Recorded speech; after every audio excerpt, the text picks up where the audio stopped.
Однажды он сказал: твой полет всего лишь сон, и ты летать не стал,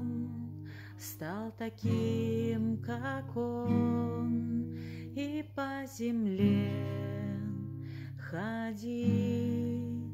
научился, как ребенок ты, но все не мог забыть той прозрачной высоты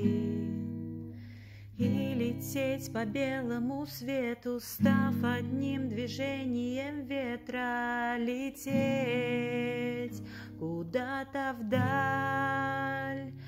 и не думать, как приземлиться, а у птиц свободе учиться, оставив все то, что жаль.